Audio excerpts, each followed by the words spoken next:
Olha, hoje vamos entender um pouco sobre o que pode acontecer depois da apresentação do tão esperado relatório das Forças Armadas. Eu vou mostrar um vídeo do cineasta Francisco Drews, acho que é isso mesmo o nome dele, que entrevista aí o advogado Antônio José Ribas Paiva, que vai discorrer sobre a intervenção cívico-militar. Então, vamos lá.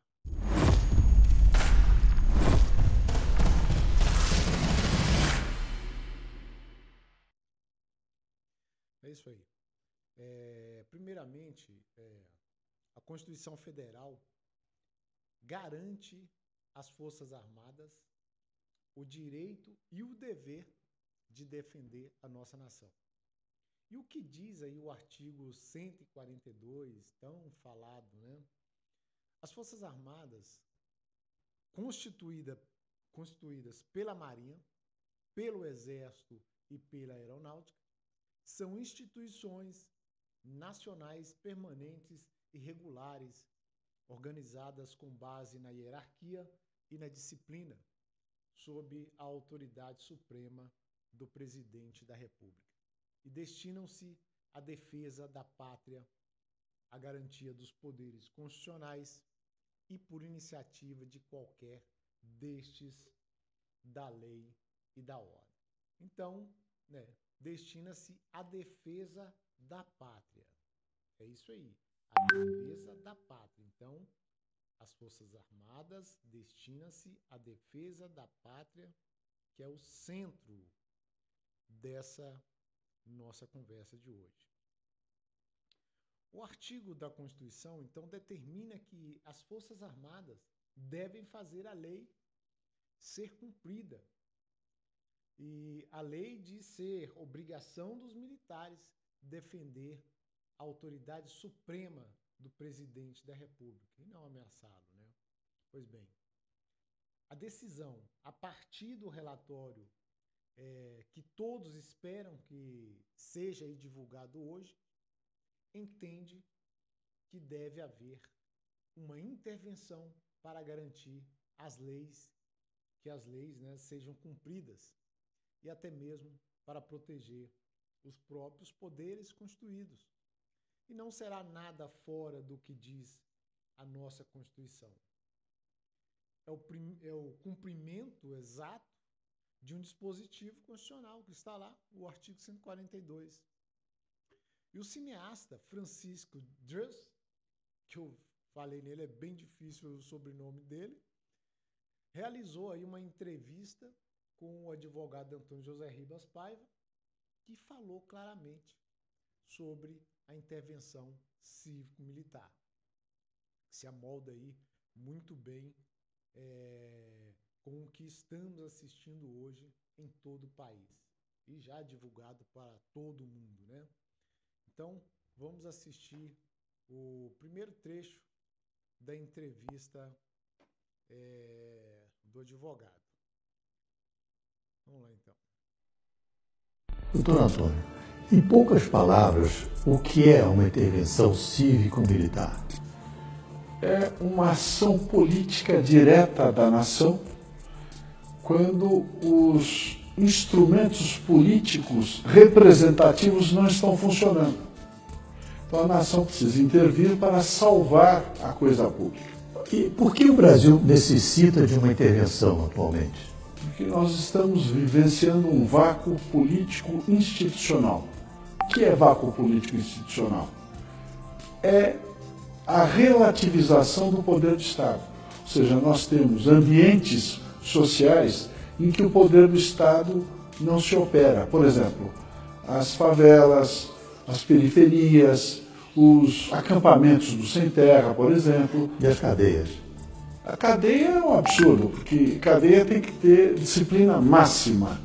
E você tem uma cadeia entregue a si mesma. O crime é que manda na cadeia. Isso tudo é relativização do poder do Estado.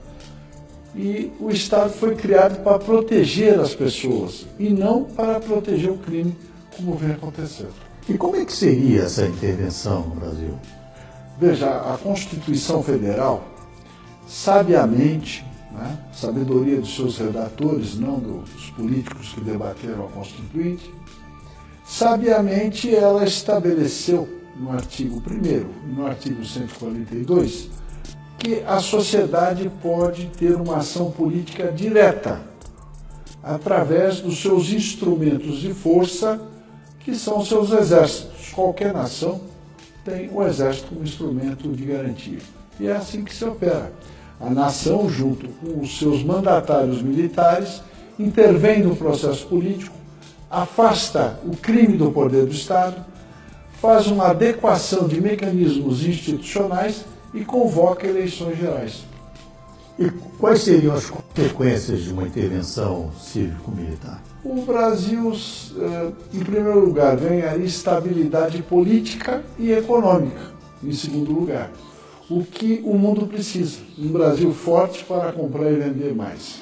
E abastecer os mercados com seus produtos agrícolas e minerais. Sim. Essa é a consequência. Então o Brasil sairia da 7ª ou 8ª potência e em 2 anos iria para 3º lugar. Nós ultrapassaríamos o Japão com certeza. Sim. Em 2 anos apenas. Beleza. E qual a diferença de uma intervenção cívico-militar comparado com o tal chamado golpe militar de 64? Veja, em 64 o ambiente era diferente. O Brasil era uma província poeirenta que vivia a Guerra Fria, né, que era um instrumento do poder real, que é uma guerra que realmente não ocorreu, que as potências sempre se entenderam. Né? Agora, os países periféricos viviam uma guerra sangrenta que não traduzia a realidade. O Brasil temia que a ideologia tomasse conta da sua vida, afastando as suas crenças e o convívio social adequado. E uma intervenção? Houve a intervenção, né? E naquele tempo, eu digo naquele tempo que faz tempo mesmo, né, 64, houve uma intervenção cívico-constitucional também. Só que o povo só participou da intervenção propriamente dita. Em seguida se afastou da coisa pública. E a proposta atual é que o povo continue, mas como? Como um fiscal do exercício do poder. São esses mecanismos de fiscalização que nós temos que apropriar o mecanismo do Estado.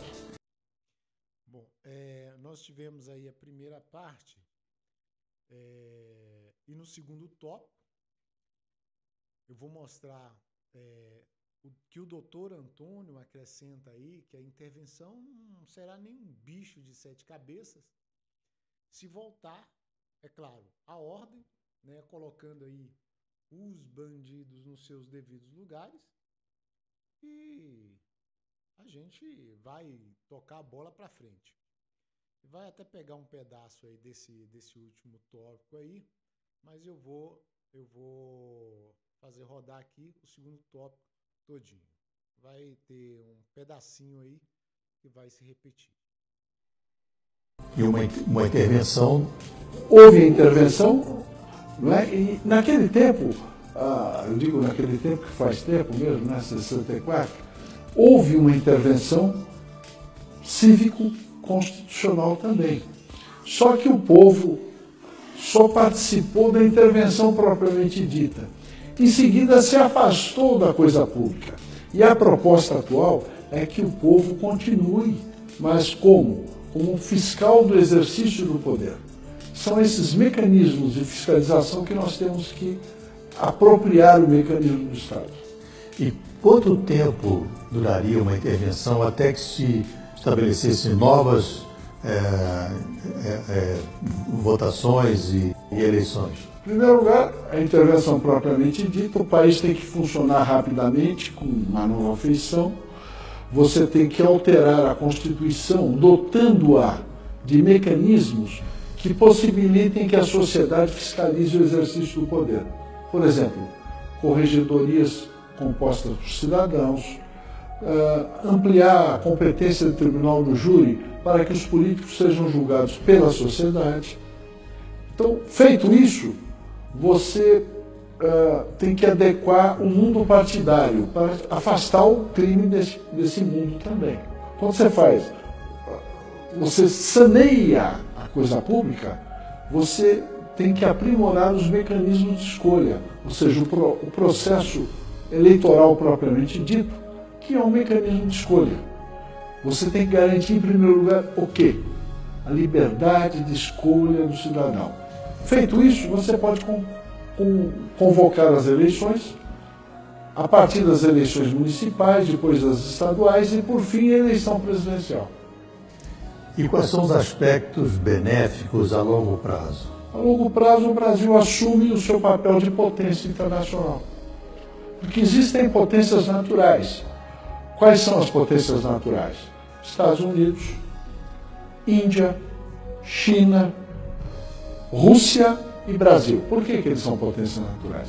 Porque eles têm recursos minerais, território e população.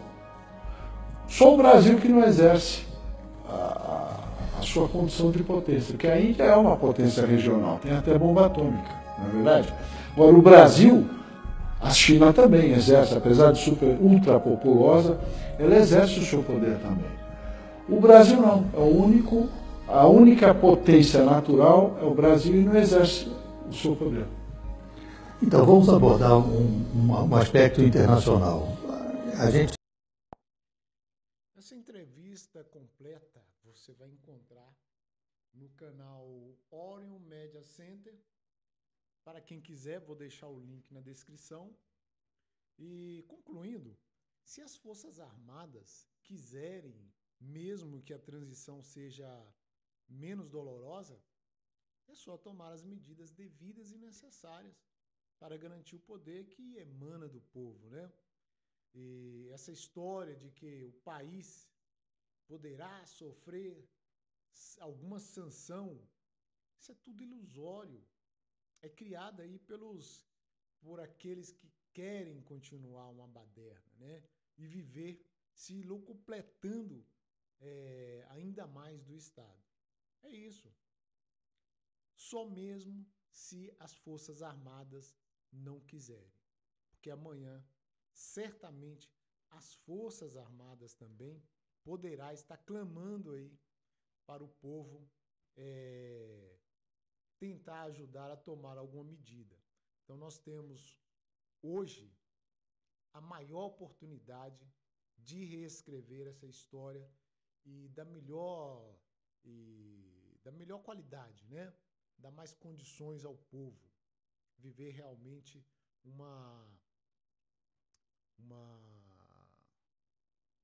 transferir realmente logo esse poder do povo que foi tolhido aí por essas ditas autoridades que não querem que o povo tenha voz ativa. Então é isso. Curta, se inscreva, compartilhe esse vídeo. Se não for inscrito, me dê essa moral e voltamos em breve.